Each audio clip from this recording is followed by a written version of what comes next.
As you do, yeah. On the beach in the Maldives, of course.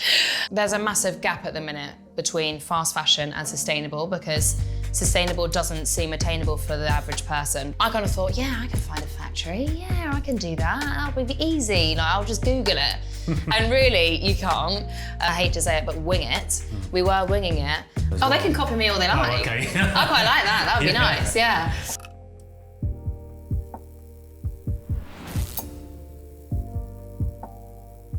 Hi guys, so welcome to the Fashion Dialogue, brought to you by Fashion Retail Academy. Today we got Montana Brown with us. Now, you are the founder of Swim Society. Why don't you just tell us a bit about that? The brand that I own is called Swim Society, and I actually originally owned it with other people, and thankfully last year I was able to own the brand on my own, and it's been such a journey really, because I was kind of like a deer in the headlights when I first took the brand on my own, because I had no idea how to run a business, I had no idea how to do payroll, I had no idea how to do taxes, all the things that you need to know when you're running a business. So it's been a massive whirlwind, so it's really been very, very difficult, very stressful, but I think anyone that owns their own brand it's really, really difficult, and I think anyone that does is just an absolute saint, because the patience and the concentration and the dedication that you need to keep yourself afloat is really, really difficult. You end up being a master of everything, don't you? Yeah. You know. So Swim Society is a UK-based business.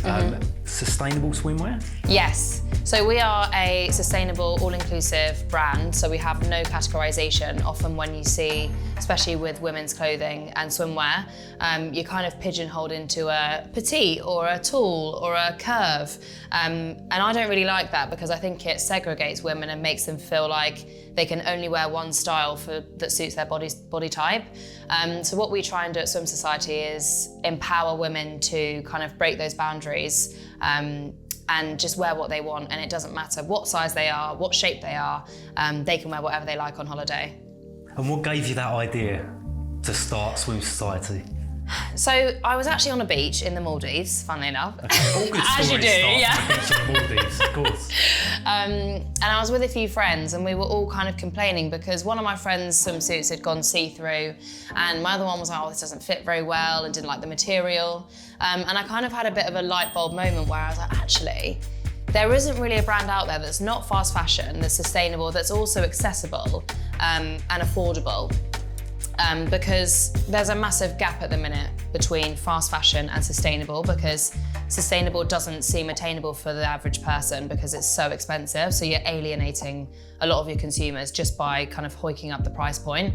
Now, it is really expensive to be sustainable. That's why a lot of big brands won't do it, because the shift is just ridiculous. The margins are so much smaller, but you do reap the rewards in the long term, because I think that's where it's going. So for us, we have kind of shifted to sustainable. We weren't sustainable to start off with, but we've made the choice to make it sustainable, and we're using all kind of consumer plastics in our swimsuits, and we're also not making the margin ridiculously huge so that it's not accessible for people. So we're kind of that nice sweet spot between fast fashion and sustainable, where it's still accessible and it's still something that people can afford, and it's still available on ASOS, and it's still available for you to buy and get discounts on every now and then.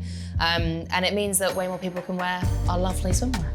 And it sounds quite challenging when you're talking about being sustainable, having multiple sizes. Did you have any challenges when starting up the brand in terms of getting that right? You know, the fit, like you say, and the fabrics. Yeah, I think that was one of the main things that I really struggled with, was because I kind of thought, yeah, I can find a factory. Yeah, I can do that. That'll be easy. I'll just Google it. And really, you can't. It's all very hush-hush. It's really odd. When anyone has a brand, everyone's so oh no, well, you can't use my supplier. And oh no, you can't use my factory. It's kind of like everyone just likes to keep themselves to themselves, and it's very much secretive. So I found that really, really difficult, because we only had a few factories to choose from, because we just weren't aware of what factories there were around China, around Turkey, around Portugal. And I always wanted to make swimwear closer to Europe because it's more sustainable for us to ship it. However, it wasn't possible for our first drop, so that was we made that in China. And then this drop is made in Turkey, and then we're now getting it made in Portugal. But you kind of hit the nail on the head in terms of it was really, really hard to navigate in terms of fit, in terms of making sure that each and every size it fit perfectly, because sending samples back and forth from China, which was our first factory, was really, really difficult. Obviously, you're in a completely different time zone. We didn't have a design or production manager. It was literally just me and 2 other girls kind of running the business. And so we were all kind of, I hate to say it, but wing it. We were winging it. So it was really stressful because I just felt like I don't know what I'm doing.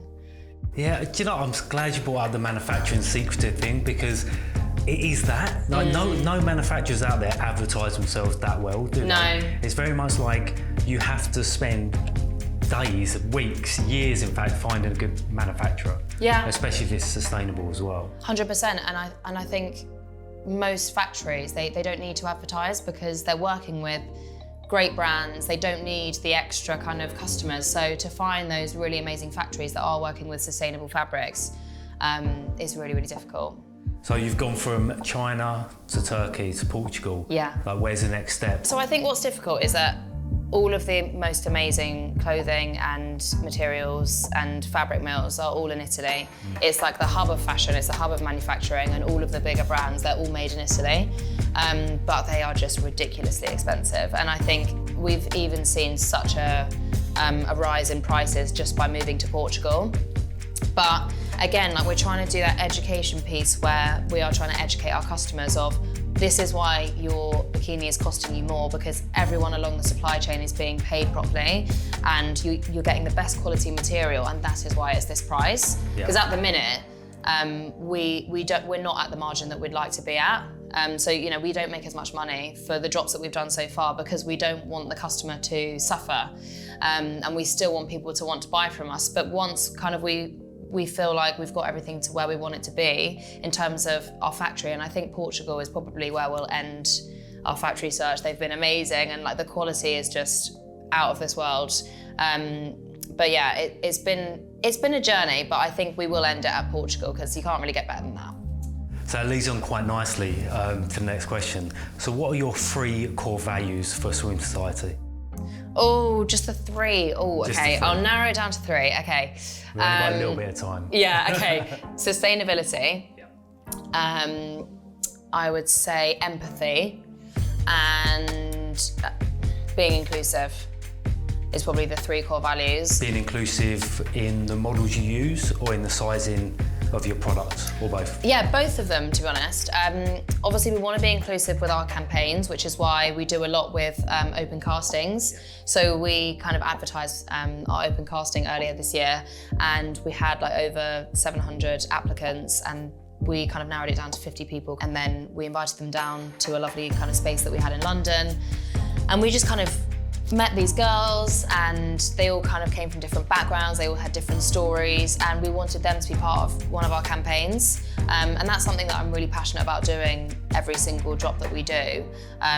If not every drop, then especially every high summer drop, because I think it's important for people to see themselves in a campaign. And you know, we've all walked past like kind of Piccadilly Circus and seen kind of the big spreads of the really skinny models in all the high luxury brands. It's just not attainable for most people. People do not look like that. And if they do, they're a model because they are the few that do look like that. And I think it's kind of championing women to feel beautiful in their own skin. And that's what really kind of led me to be inclusive. And I think I do actually get quite a lot of backlash because people are always like, yeah, well, you're skinny. What would you know about being a bit bigger and all of that kind of thing? But it doesn't really change the fact that it's still really, really important, and hopefully we can encourage more brands to do that. Love it.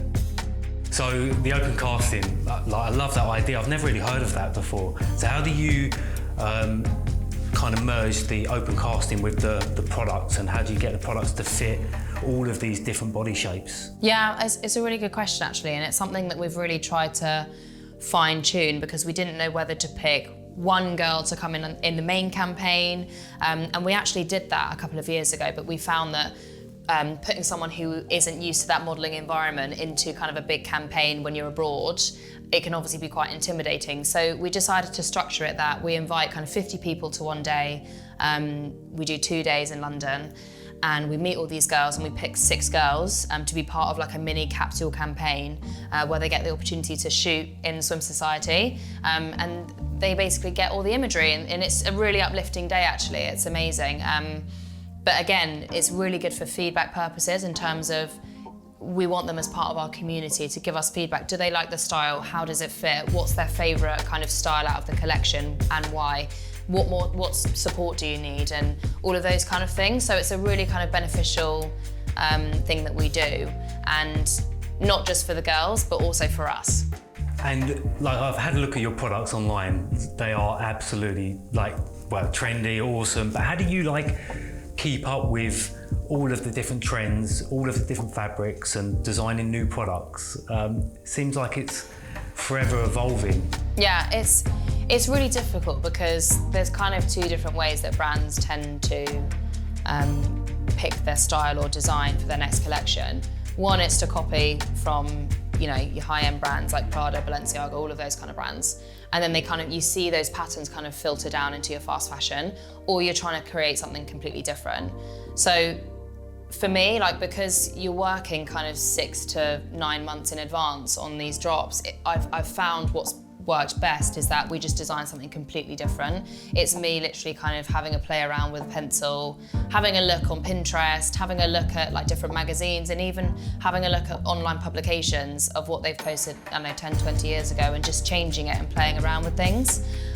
So for example, one of the prints that we have in this collection that's for sale at the minute, it genuinely, we just got a freelance designer to work with us to create something, and it was, I think I was playing Tetris or something. And I was like, oh, this could be a cool design. And again, like, it's not something that we're trying to replicate from a different brand, because I think that doesn't work, especially when we're at a higher price point than fast fashion. It's different if, you know, a fast fashion brand are replicating something that Gucci are doing because they're offering a point of difference because it's cheaper.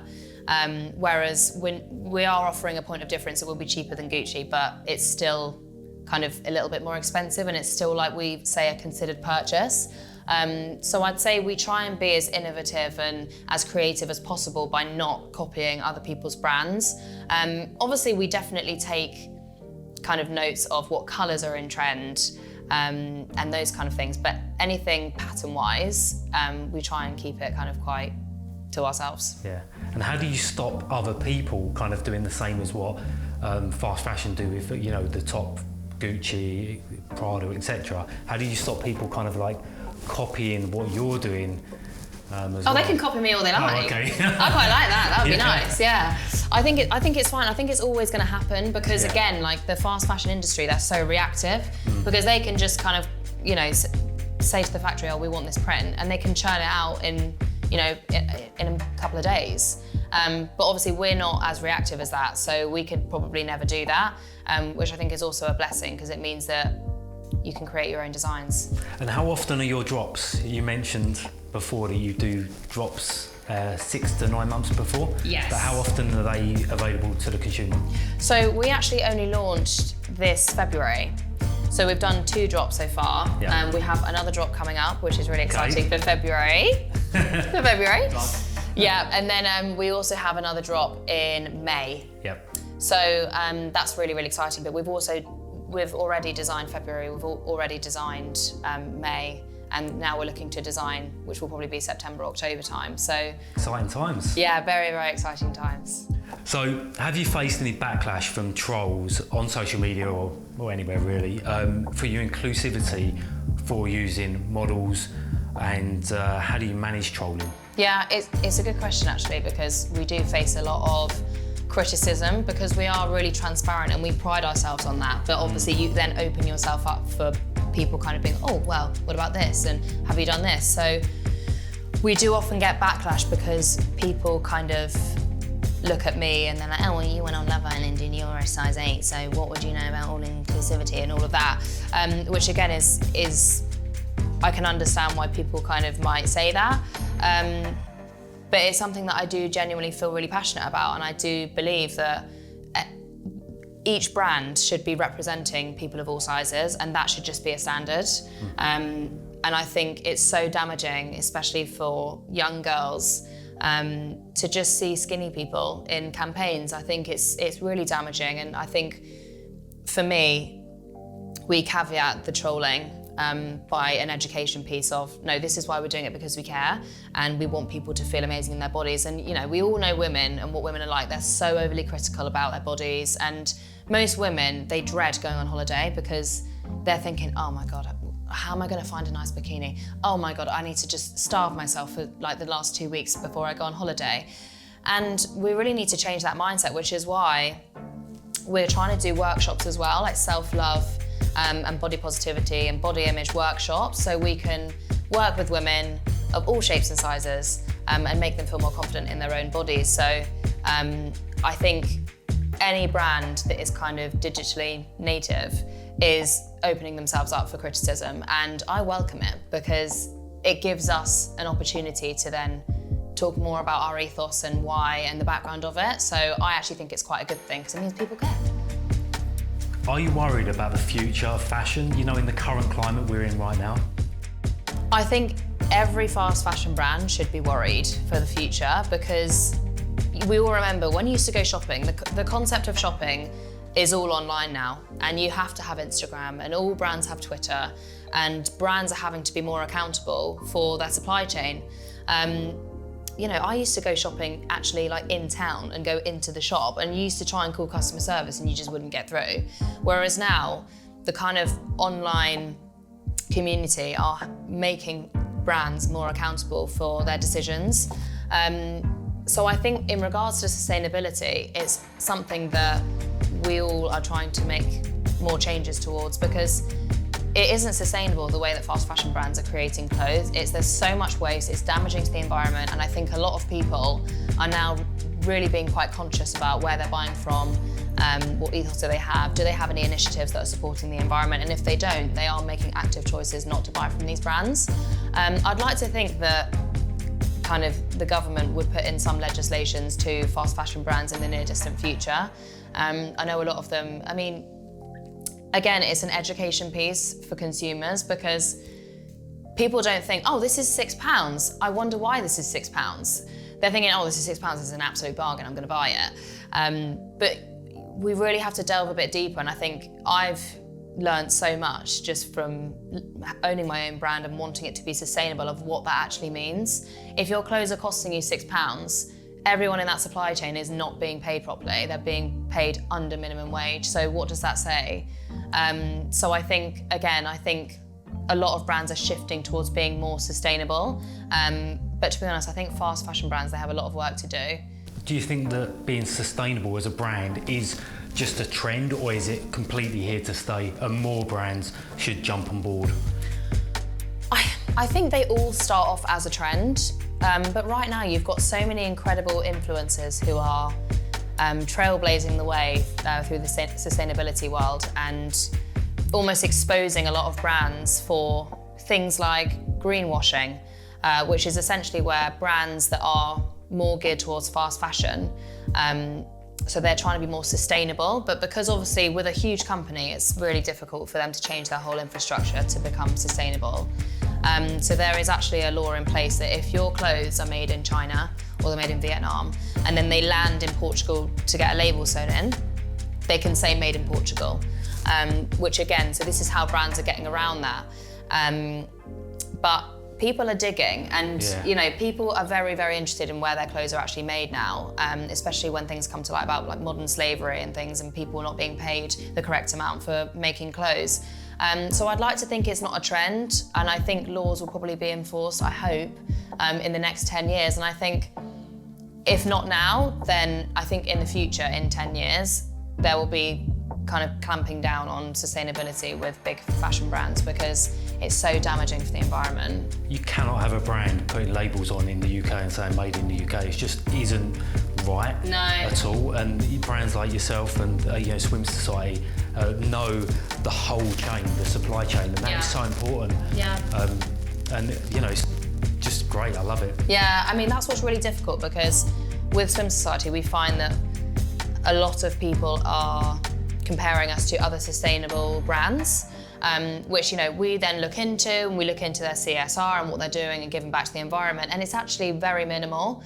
Whereas we're a small team, there's only 4 of us working for Swim Society, and we have so many initiatives to give back to the environment. Our swimwear is made from consumer plastics. We also plant a tree for every order. So every single time someone orders something on the website, we will plant a tree to offset that carbon emissions. And when we do campaigns abroad, obviously it's not that sustainable to fly, but we offset the flight carbon emissions. And those are little things, bearing in mind we're not even a year old, that they do cost us money and it is more expensive, but it is the right thing to do. And I think that's where especially founders, they need to be a bit more empathetic and a bit more kind of heart-led rather than financially led.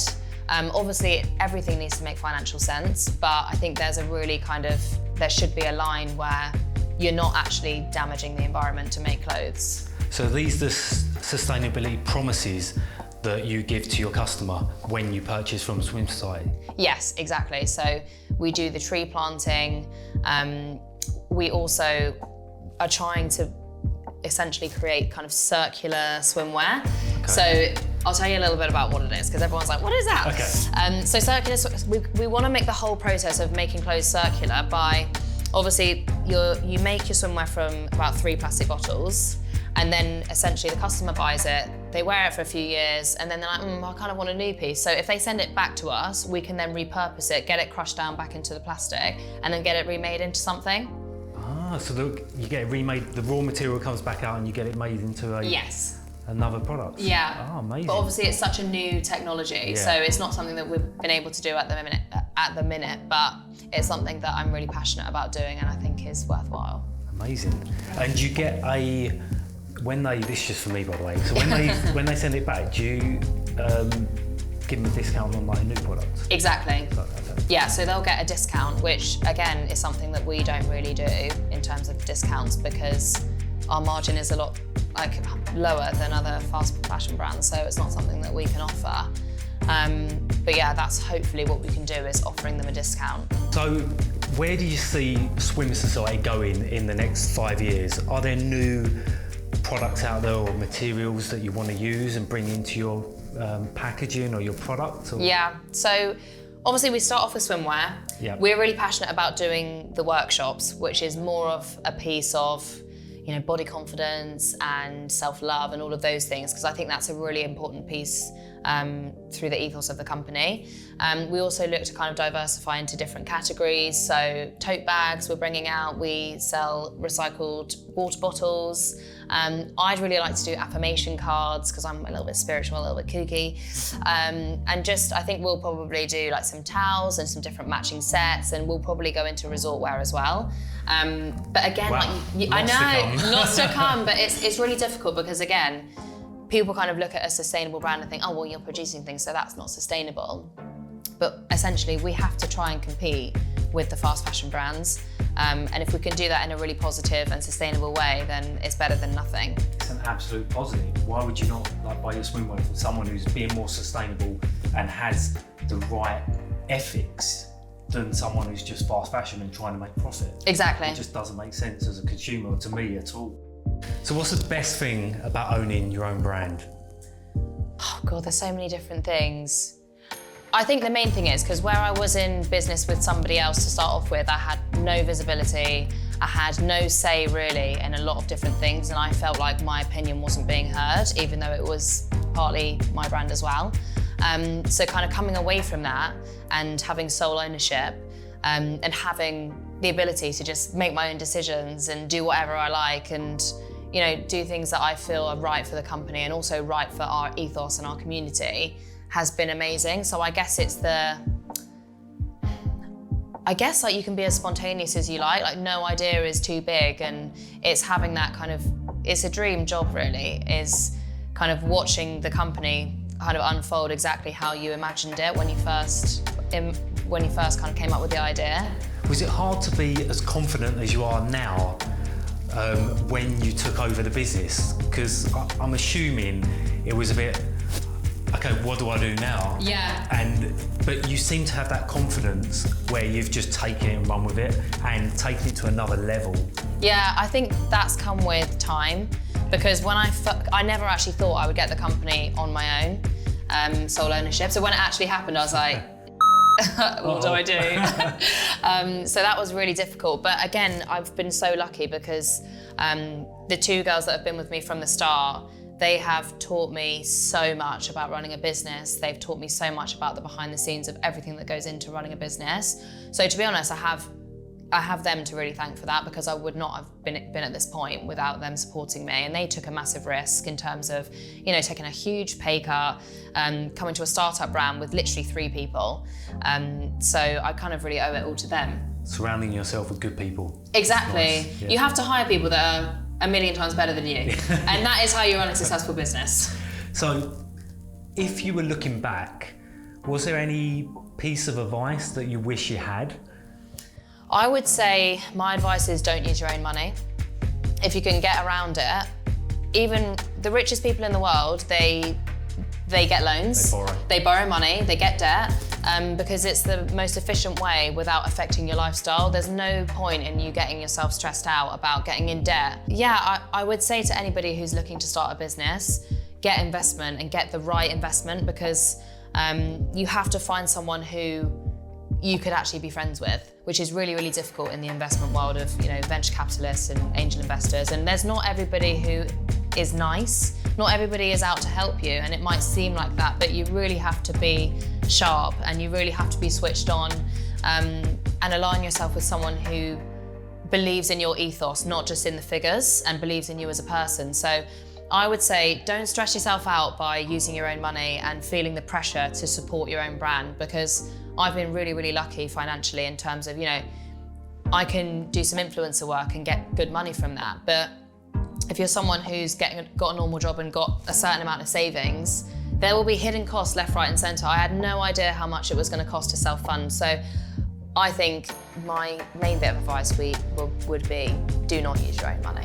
I completely cannot agree more with that. Yeah. It's just like, you know, when you just nod with when someone says something. Yeah. Yeah, completely agree. But there is sort of crowdfunding ways to do it now as well. So you don't have to necessarily go down like the angel investor kind of route where you're giving away kind of shares or percentage of the company for the investment. There is crowdfunding ways that people can fund your business easy as well. By 100%. giving away product for... like Crowdcube. Exactly. Yeah, so Crowdcube's a great way for people to get investment. And a little secret tip, if you guys are looking at Crowdcube and thinking of raising money, if you have a stash of money or savings and you do want to invest some of it, I would kind of, you know, you can see how much investment and people are getting traction. Obviously, investors are like little kids in a sweet shop. If a couple of kids are around one type of sweet, they're like, oh wow, what's all the fuss all about? I want to invest in this one. So if you can get, you know, your friends and family to, you know, invest X amount, and 5 or 6 different people, and then you put a big chunk of money, your own money, but not all of it, then it comes up further on the feed. So then investors are like, oh, well, you know, 10 people have invested in that. What's all the fuss all about? And then, you know, you're more likely for you to get more on the radar. So it was something that I definitely looked into as well. But I think that's a great way to get your visibility on there. Good little tip. Good little tip, exactly. But it's also good to invest a small amount of your own money, like you said there, because you're showing your dedication to the brand, and you're putting yourself into it, not just yourself and your product, but a little bit of money as well, you know. Also, if you have that sense of, wow, this is a risk, this is half my savings, you work hard and you work until like late hours of the night and you make sure that everything's perfect. And I would also say just proofread everything. And also something that gave me so many opportunities to meet people is having a yes year. And I say this to everybody, not even just in business, but in your personal life as well. If you feel like your life is a bit stagnant, or you're trying to create a business and you feel like you're finding it hard to make a breakthrough, have a yes year to every opportunity, or every time your friend invites you out or to an event, say yes and just do it. Because I met so many people by just saying yes to experiences that I thought, I'd rather not, I'd rather stay at home. But it completely opens you up to different situations and meeting new people. And I think that's really, really important. And if you could go back in time and change one thing, what would it be and why? Do you know what? I actually wouldn't change anything because I've learned so much on the journey. But again, if it was someone else, I think I would just say just don't self-fund. It's really, really difficult. It's so stressful. And I wish I had said yes more, actually. I wish I'd said yes more because the people that are going to essentially make the difference between having a successful brand and an unsuccessful brand it's all in the people. It's all in people that you know. Every single person that has helped me along the way to make the brand what it is today is because I've been nice to people and I've made the effort to go for coffee with people and go to events that I wouldn't normally go to, because if you're meeting people and you create a good name for yourself, news travels fast and your reputation will always precede you. I'm glad you mentioned people because you said you've got a small team of 4 and they're absolutely amazing. Yeah. So you must have this kind of secret way to hire people or to get the best people around you. How do you go about that and hiring the people that you have? I always just go off if I get along with them. Yeah. Because I just think if you're gonna get into bed with someone in terms of in the business world, then you might as well make sure they're a good person. Because good people make good decisions. And I always find this with females specifically because we have a full female team over here. But they kind of lead with their hearts in terms of they lead with how's that going to make that person feel and what's the right way to do this, whereas men are a little bit more kind of ego driven in terms of don't like being told criticism, and this is obviously a blanket kind of statement, but I've loved working with women because I feel like the way that they approach work and the way that they approach people is so much more kind of nurturing. And that's when you get the best out of people. If you make people feel special and you make people feel like they're heard and that they're seen, people will absolutely do loads for you. And people want to help you because they're like, oh, you know what? She made me feel amazing and she made me feel seen and heard and she was always really nice to me. I'm going to help her out. And that's how we have built to where we are now, is because all the people that we use, especially for our shoots, are all people that I've met along my lifetime, and you know, they're just my friends, and all of them are so talented, and they're like, yeah, do you know what, you've been nice to me my whole life and I'm going to help you out. And that's what makes the world go around. Indeed. And so what would you say your biggest achievement is today? Oh gosh, my biggest achievement today. Working 9 till 5 maybe? Because everyone knows like having a business like Swim Society does not just take 9 till 5. No. So if you can work those small hours, I it's a good thing. think our biggest achievement is probably pulling together these campaigns that we've done. We did our first campaign in the Maldives, did our second one in Milos in Greece, and they were grueling, kind of 4 a.m. starts and 9 p.m. finishes, and just really, really tough, like mentally. And doing that with no shoot experience, and especially with, there was only 3 of us actually when we did the Maldives and Milos shoot.